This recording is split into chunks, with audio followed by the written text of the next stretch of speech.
Welcome back.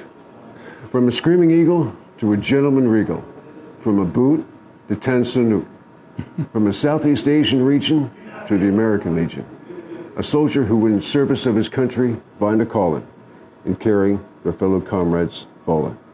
Please join me in welcoming Staff Sergeant Glendricht J, Frazier, United States Army. Retired. Thanks for coming in, Sergeant. Okay, thank you. It's good to have you here. Thank you, sir. Now, you were speaking earlier, you mentioned a couple things that makes this very, very unique. Mm-hmm. We often, in speaking with veterans, you hear about their experiences, but when it comes to like military history, you get into battles and officers and tactics and things of that nature. Mm-hmm. What doesn't get covered, and I've never seen covered since studying this from a little kid, is what happens afterwards. Who cleans all this stuff up? And that's a gentle way of describing what you did. Mm-hmm.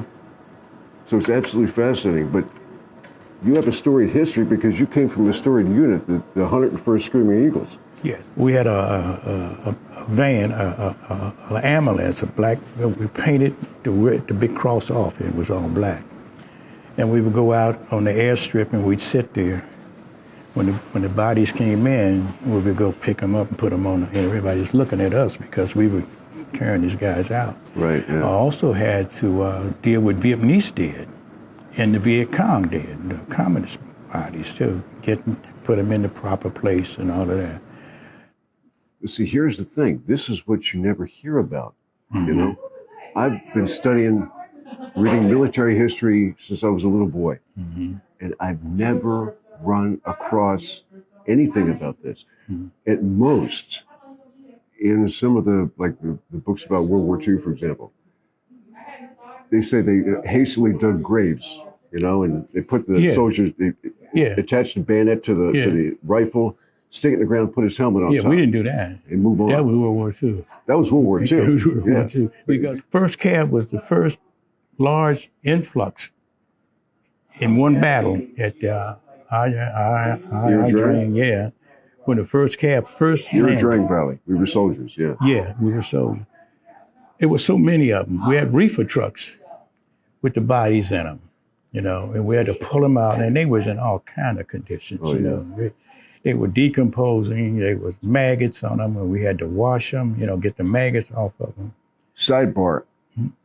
I'm, full disclosure, I'm a kindred spirit with Sergeant Frazier because I'm a graduate of Mortuary Science College. Oh, I think I've told you that. My grandparents owned their own funeral home outside Washington, D.C. for about 35 years. Okay. And my sister and I both went to Mortuary Science College, so I know a good amount of what you're talking about. Okay.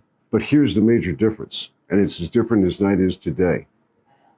I was a young guy, and I was dealing mostly with elderly people. Okay. You know, people at the end of their life cycle. Nice. Yeah. You were dealing with people your own age. That's right. People guys that you served with. 2 people came through there that I knew. Mm-hmm. That's got to do something to you. Because the first Air Cav was originally 11 Air Assault Division. The unit I went to to be airborne was 11 Air Assault. You knew those guys? I knew some of those guys, yeah. But before the war started, I re-enlisted. And I wanted to get out of the South, different reasons, because there was a lot of prejudice there. So I re-enlisted for Fort Devens, Massachusetts.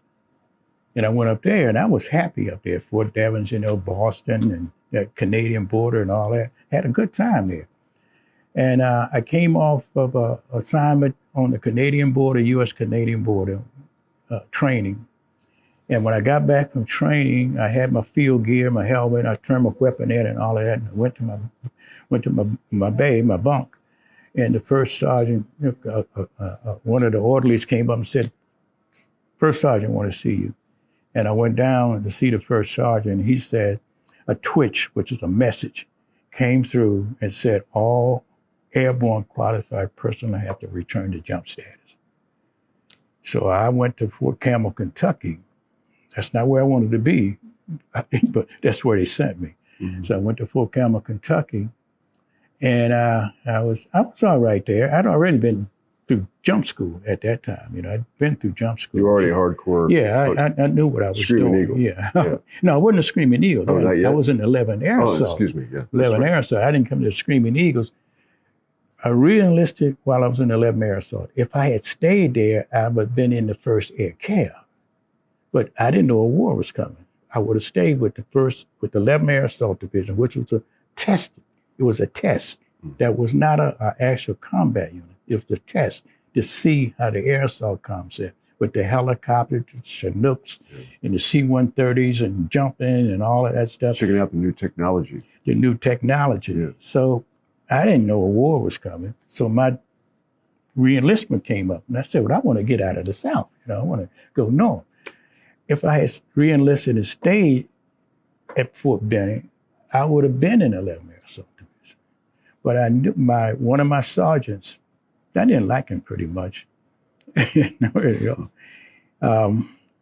was killed. His bottom of his chin was taken off, coming up out of a creek or something like that. Another guy, I was in the mortuary working, and one of the morticians said, that's a hell of a name for somebody to name a child.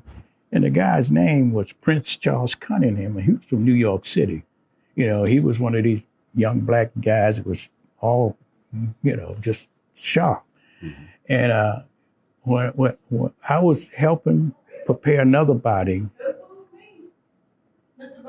put in a transfer case to be sent back to the States.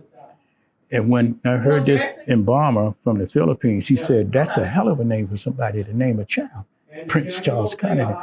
And I thought up and I said, damn, I know him. So I went around and there he was on the table with the back of his head shot out. So I took care of his body.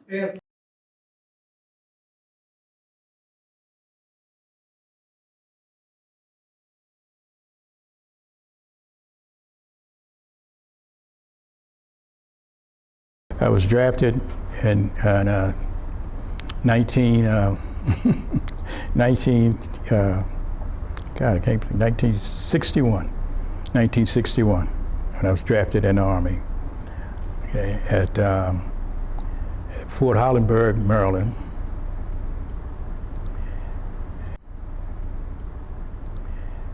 And after being sworn in, I was put on a train and sent to Fort Jackson, South Carolina. And that's where I received my basic infantry training. 8 weeks, I think it was. And then after the 8 weeks of training at Fort Jackson, I graduated from basic training and went to Fort Gordon, Georgia. And they entered me, I went into a signal school.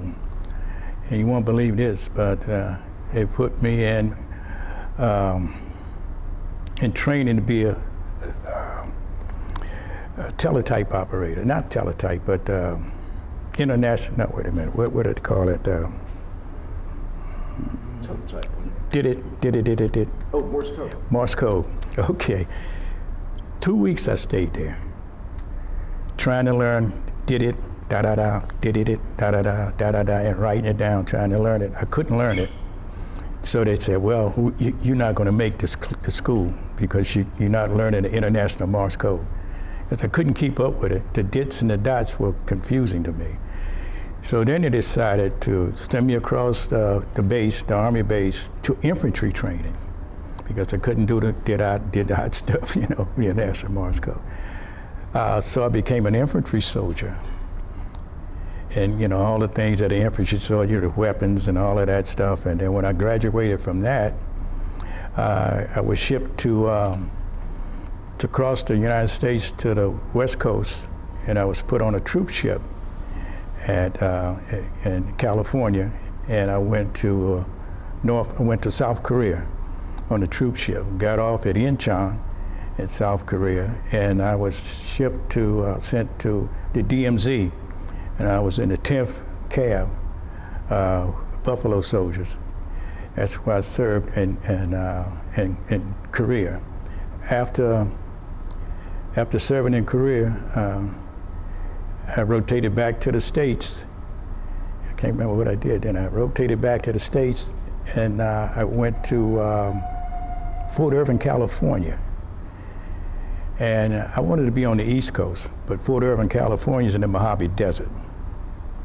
Nothing but sand, nothing but dust, no green, nothing, just the desert. And I was in an aggressor unit where we wore a different type of uniform, and our helmets had a thing on the top, because we were supposed to be playing the aggressors. They sent other units to that base to train the soldiers how to fight an aggressor unit. So all our uniforms were green, and our vehicles were green, not OD green, but a light green. And we trained units coming in from other bases how to fight an aggressive force. So that's what I was trained to do, and it was hot, very hot. And I wanted to get out of the desert. I wanted to go back to the East Coast. That's where my girlfriend was, my future wife was at that time. And let me get my speech back. And the only way I could leave there was that I had to volunteer for hazardous duty, be shipped out of Fort Irving, California.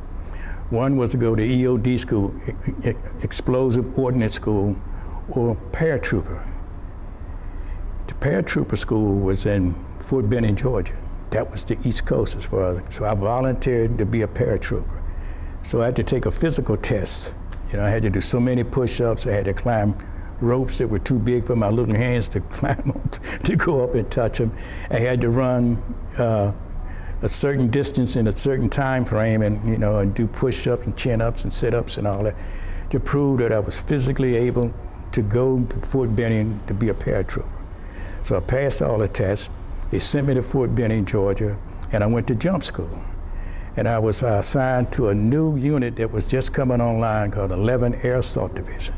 That's when the Army was trying out this helicopter thing, and they called it the Air Assault Division. So I went to the 11 Air Assault Division. I trained how to jump from helicopters, C-130s, C-124s, and all kinds of Army equipment. And we repelled from mountains and woods and trees, and repelled from helicopters, that kind of stuff. And then I was up for re-enlistment. The only thing I wanted to do at that time was get to the East Coast. Okay, so as soon as I came up for re-enlistment, I re-enlisted to leave there and go to somewhere else. I wanted to get up north, and I re-enlisted. I went to Fort Devens, Massachusetts. So I'm at Fort Devens, Massachusetts, and I went to another part of Massachusetts to help train guardsmen or something. And when I came back to Fort Devens, I was unpacking my duffel bag, waiting, to get in my bunk and everything. The first sergeant sent a run-up to my barracks and told me the first sergeant wanted to see me immediately. So I went down to the first sergeant office, and he said, "You got orders?" And I said, "What you mean, what orders?" He said,